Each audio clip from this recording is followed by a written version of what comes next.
చేయలేమో ప్రభుత్వాలు ఆలోచన చేయాలి. బికాజ్ ఇంత ముందు కూడా ఇలాంటిదే జరిగింది అని వింటున్నాం. ఈసారి అయితే వచ్చిన ఫోర్స్ కి బీమ్స్ కూడా దెబ్బతిన్నాయి.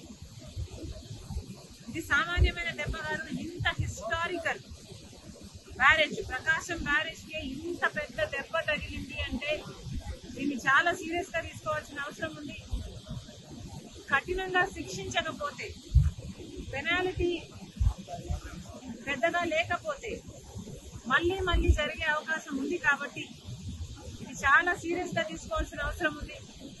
అంతేకాకుండా యాజ్ సూన్ యాజ్ పాసిబుల్ మరమ్మతులు కూడా చేయాల్సిన అవసరం ఉంది.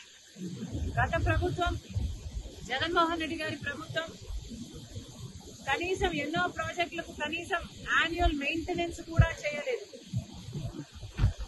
రాజశేఖర రెడ్డి గారు కట్టిన ప్రాజెక్టులకు కూడా కనీసం యాన్యువల్ మెయింటెనెన్స్ కూడా చేయకపోతే చాలా చోట్ల చూసాం మనం. గేట్లు కూడా ఊడి నదులలో తేలడం చూసాం.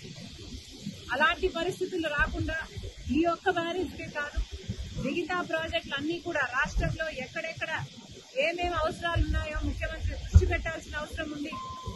వాటన్నిటినీ కూడా నివారించిన అవసరం ఉంది. మరొకసారి ఇంత వరద, ఇంత ఘోర విపత్తు వస్తుందని ఎవరమూ ఊహించలేదు. కానీ రెయినీ సీజన్ అంటేనే రెయిన్స్ వచ్చే సీజన్ కాబట్టి వీలైనంత వరకు ప్రికాషనరీగా ముందుకు ముందే ప్రభుత్వాలు, అధికారులు ఆలోచన చేసి డ్యామేజ్ కంట్రోల్ మోడ్లోనే రెయినీ సీజన్ మొదలు నుంచి ఉండాలని కాంగ్రెస్ పార్టీ కోరుతుంది. ఈ బ్యారేజ్కు సంబంధించి వెంటనే చర్యలు తీసుకోవాలి. ఎవరు దీనికి అకౌంటబుల్లో, ఎవరు దీనికి రెస్పాన్సిబుల్లో వెంటనే కనుక్కోవాల్సిన అవసరం ఉంది. కఠినంగా శిక్షించాల్సిన అవసరం ఉంది. ఎందుకంటే ఇది మళ్ళీ రిపీట్ కాకూడదు.